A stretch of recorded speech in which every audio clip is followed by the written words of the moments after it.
Hey everyone, it's Will from Garage Built Athlete, and today we're going to be talking about getting the temperature of the ice tub down. I'm going to show you the upgrade to the setup that I've got and show you realistically what you can expect from throwing ice into your ice bath. So welcome back to GBA HQ. This is where I have the home gym set up and also the ice bath set up in the back there. It's now the start of April. Outdoor temperatures are climbing. Today it's about 11 degrees outside. It's not a particularly nice day, but inside we're looking at around 16 to 19 degrees Celsius. See, I've got the tub in the outbuilding here with all the rest of the gym gear, so it's slightly cooler than inside the house. So it'd be even cooler still if it was outdoors, but I don't really like being subject to the elements, and on days where it's raining, when it's windy like today, I don't want the excuse to not get in the ice bath. So I've had this since July. I've created a few videos on it, the Nurecover ice tub. I've done some reviews, some follow-ups, and just some tips and hints and things on getting the most out of the ice bath, cleaning it, chilling it. So we're going to continue with that theme today, and I'm going to show you where I'm at now. So 9 months in of doing 5 to 6 ice baths consistently every single week. Now, my general rule of thumb for duration of ice bath is if the temperature is 10 degrees in the tub, I'd do 5 minutes. So just half the temperature to the time. Now, over winter, the tub on its own got down to 2 degrees Celsius. That was crisp. Now it's kind of up there, 11, 12, 13 degrees without adding any ice to it. It's a little too warm. It doesn't feel like it's doing as much. You need to stay in there for longer. It's still just as hard to get in, but after 20, 30 seconds, I'm having to swill the water around to break that thermal layer. So what I decided to do, and I'll show you now, is upgrade the setup. Now you'll see tons of adverts if you start looking for chiller units, and they will pump cold water through the ice bath continuously to keep it at a constant temperature. If you want that sort of accuracy, if you need that sort of level of consistent temperature in your setup, then that could be a way to go. I've not gone that way, basically because of cost. So let me show you what I went with. Okay, so we've got the ice bath here, and it's looking a bit murky actually. Let's have a look temperature-wise. So it's almost 14 degrees Celsius. You can see that. You're looking at 56 Fahrenheit for those Fahrenheiters. And I grabbed myself a Fridge Master chest freezer. This is 95 litres. So it just opens up on the top. And what I've got in here is the frozen water bottles, ice blocks, and then a couple of just basically ice cream tubs, which I fill with the water from the ice bath and just recycle that in. And then I've also got a couple of ice packs which come with, Hello Fresh and Gusto. But this was an absolute genius idea by a subscriber, so thanks for this idea. The cushion that comes with the ice bath itself, fill that with water, chuck it in the freezer, and it's a massive ice block. So yeah, so this one's 95 litres.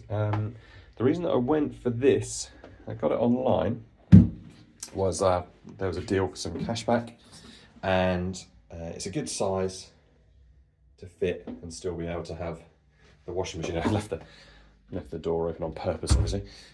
Be able to still do the washing out there. It's also suitable for outbuilding, so when it gets really cold out here, it's still going to work. Yeah, starting temperature is 14 degrees C. So I'm going to load up the ice bath with the ice from the freezer, and I'm going to leave it until I really want to use it. Now, normally I will use the ice bath later in the day. I like to train in the morning. I like to give at least 6 hours between finishing training and getting in the ice bath. Just some information that I heard around hypertrophy training and strength training is to not subject yourself to that cold shock therapy within a 6 hour window, as that can undo your efforts and undo the gains from the work that you've been doing. Things like cardio and endurance work, you can probably do within 6 hours, but for strength and hypertrophy stuff, which is what I'm working on at the minute, have that gap. So I'm going to put the ice in, and then we'll come back and check what difference that's made later.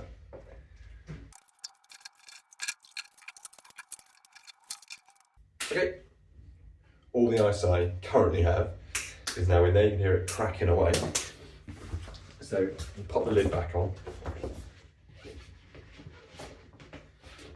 Keep that cold in.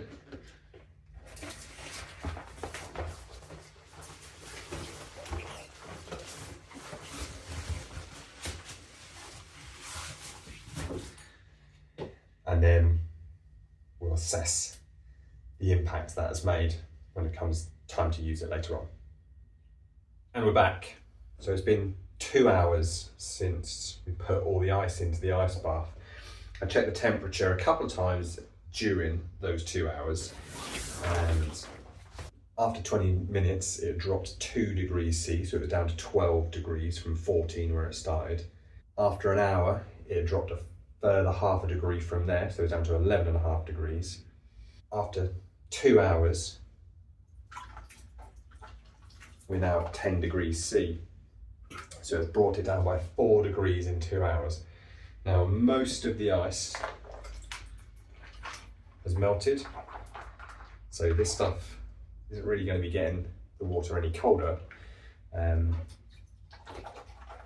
the ice blocks, maybe a little bit still solid in there. The one which does last the longest is this big old beast. You can still see that's a big chunk of ice in there. So, I mean, you can leave it in there as long as you want, as long as it's continued to bring the temperature down, that's cool. After a while though, it's going to stop cooling the water, it's all going to equalise.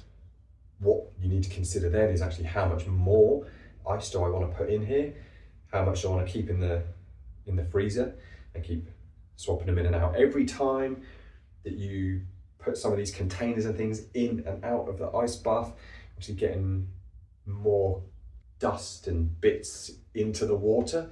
So that can reduce the lifespan of the water and means that you've got to change that out sooner or add more chlorine.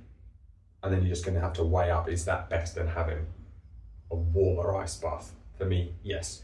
So knowing this now, we're not even anywhere near having hot weather in the UK.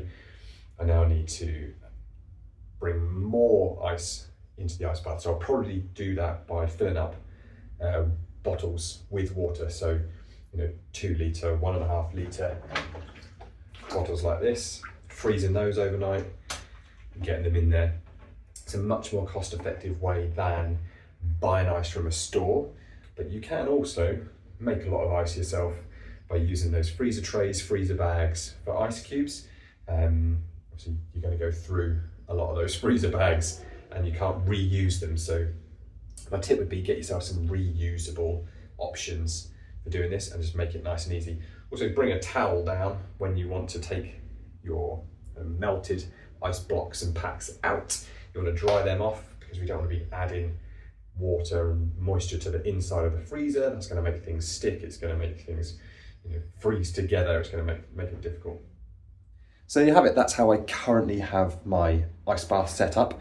If you did want to grab yourself a chest freezer, I'll put some links in the description below, along with the other links where you can get yourself some discounts on things like the Nurecover ice bath, CrossFit gear, health website which has tons of supplements and vitamins and things. Click on the links, use the code, that'd be awesome. And aside from the cost of the freezer, there was one other reason why I thought I'd get a freezer unit rather than a chiller specifically for the ice bath, is that come the winter time, you don't really need to be putting ice into this. You can get away with just having, the water at the ambient temperature because it gets down quite low. So in that case, you can stick a load of ice cream in your freezer. You're welcome.